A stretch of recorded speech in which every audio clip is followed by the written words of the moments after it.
Oh, le message, c'est en ce mois de l'indépendance, le 65e anniversaire de la proclamation de l'indépendance du Togo, nous sommes venus lui renouveler notre demande, notre interpellation, qu'il reprenne les devants de la lutte pour que le Togo puisse reconquérir son indépendance.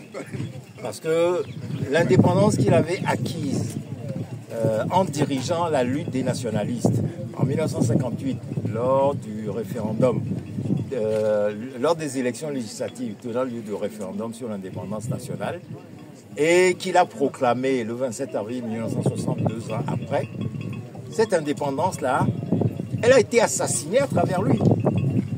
Puisque c'était lui, le père de l'indépendance et le père de la nation togolaise. C'est lui qui a proclamé la naissance de la nation togolaise. Et donc, nous sommes revenus à lui pour lui demander de reprendre les devants de cette lutte. D'autant plus que cette indépendance politique qui avait été acquise en 1958 et proclamée en 1960, il voulait la prolonger par une indépendance économique, et monétaire et économique, en frappant la monnaie togolaise. Et c'est essentiellement pour cela qu'il a été assassiné. Et donc ce combat est inachevé, est resté inachevé.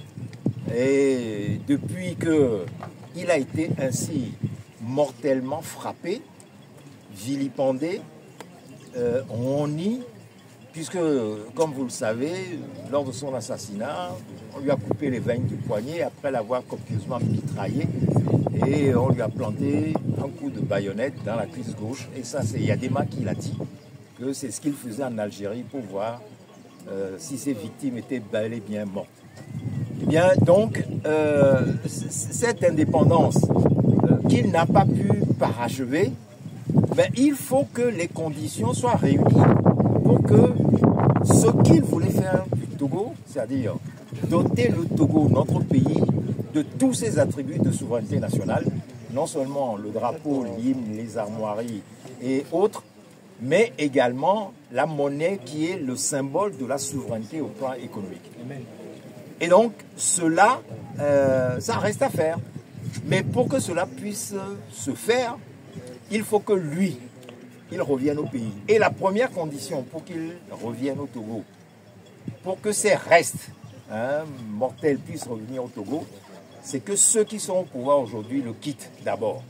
Et donc, il faut qu'ils prennent les devants de la lutte pour enlever ceux qui sont au pouvoir aujourd'hui, pour qu'ensuite nous puissions venir le chercher, l'enlever d'ici, pour le conduire dans le pays qu'il a libéré, le pays auquel il a conquis l'indépendance le 27 avril 1960.